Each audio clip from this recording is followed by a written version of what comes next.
going to read them for you real quick.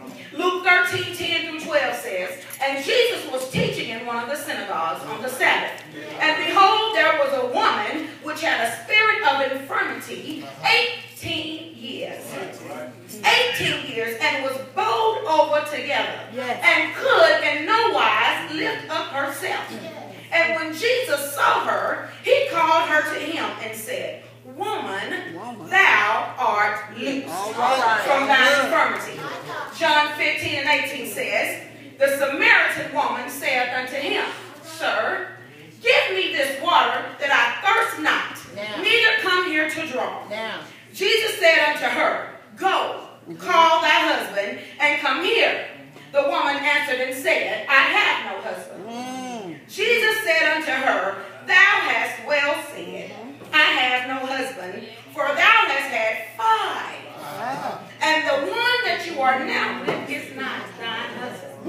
John 8:3-5 said, and the scribes and the Pharisees brought unto him, that would be Jesus, a woman taken into adultery. And when they had set her in the midst, they said unto him, Master, this woman was taken in adultery. And we caught her in the very act.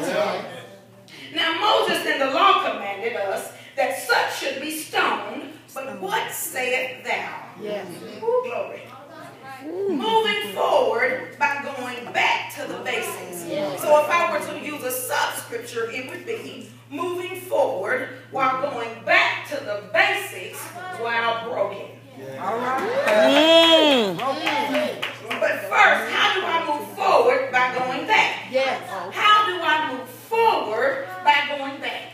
This statement is an oxymoron, which means a statement or phrase that contradicts itself. So how do I move forward? By going back. How do I wait on the Lord while continuing to serve? How am I exalted? By staying humble. Why do I cry when I'm so happy? How do I fight my enemies? By loving them. How do I talk with the Lord? By listening to him. How am I whole when I have a broken and contrite spirit? How can I close my eyes but see the glory of the Lord?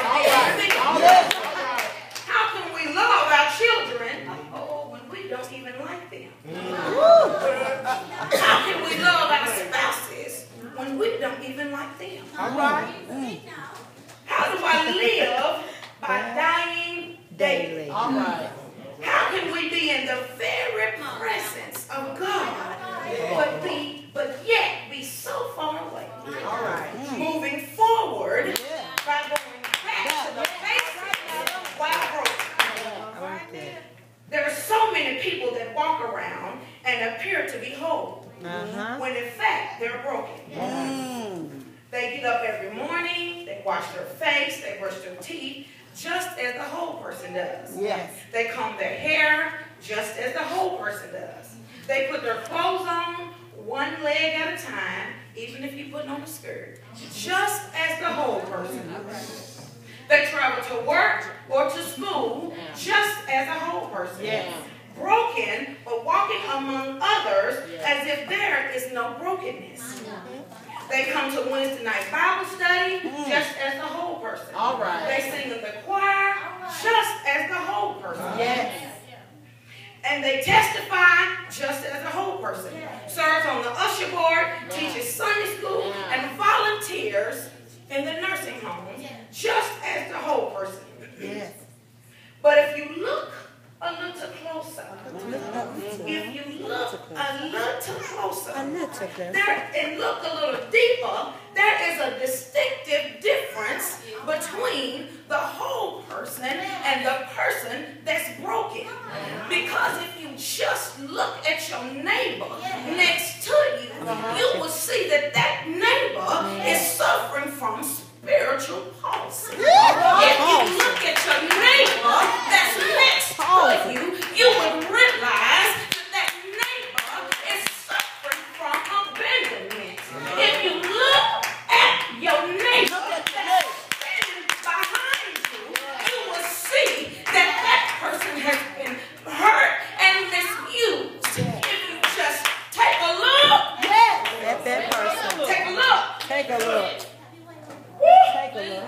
See, because the woman that's sitting next to you, she has an issue of blood. She's been having that issue of blood for 12 long years. All right. It's just not about in the Bible. If you look at your neighbor next to you, and don't look at just what she has on, but you get close to your neighbor and you begin to see inside, and you will realize that she's crippled.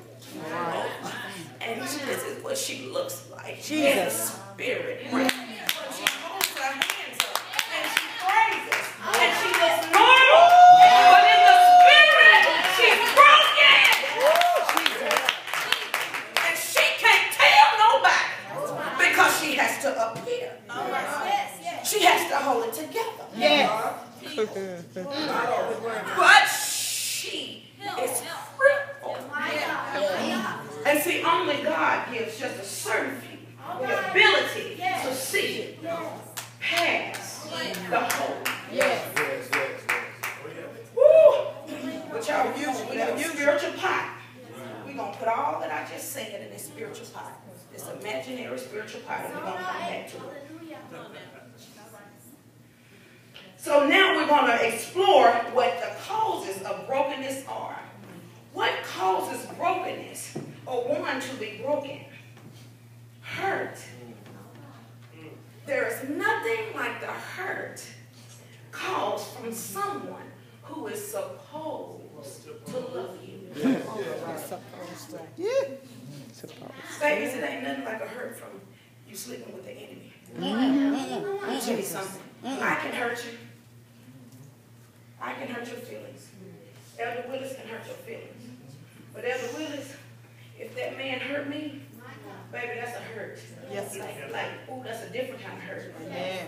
And that's one of them broke hurts. Broken. There's nothing like that hurt. But another cause is physical abuse and emotional abuse. How many know that you can be physically or you can be emotionally abused just by what someone says to you? That's right. Been there. How you're being treated. That's it. Been there. Yeah. That's real. That's mean. Yeah. Just always got something harsh to say. Never a kind word. Yeah. Glory. Being used and taken advantage of. That's broken. That's a hurt. That's broken. Feeling as if a three-legged, one-eyed dog is treated better than you are treating me right now. My. Baby, that's broken. And we come in here all day, every day, and we hold it together. Yes. We hold it together, sister. Simply because I don't want you to see really what's going on. Yeah, right. I don't want you really to know. Right. Help us. We got a problem solving just a minute. All right. Yes. Never being able to voice your opinion because your opinion and your ideas just ain't good enough. No bag. Y'all, when we having children out of wedlock, and let me tell y'all, this the Lord, when I wrote that down, I said, oh Lord. And what he said was to say, a lot of us just didn't get caught. Tell the truth. Tell the truth. Didn't get caught. That's true. Tell the truth. I'm gonna go on now. Tell the truth. Being molested as a child and still feeling the effects as an adult. Y'all, we got kids that's, listen, sitting right next to you, sitting right behind you, sitting right in front of you. Somebody may have harmed you. That's right.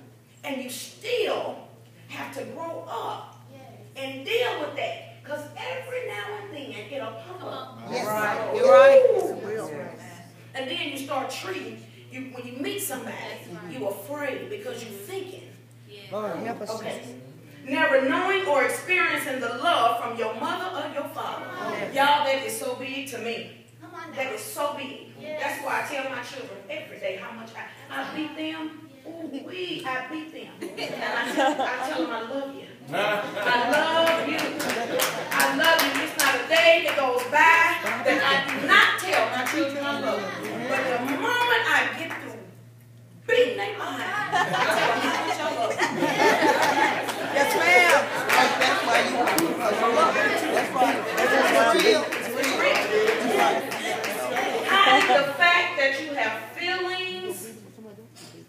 feelings for the same sex. Think about it. Let him use you. You a girl, you like your girls.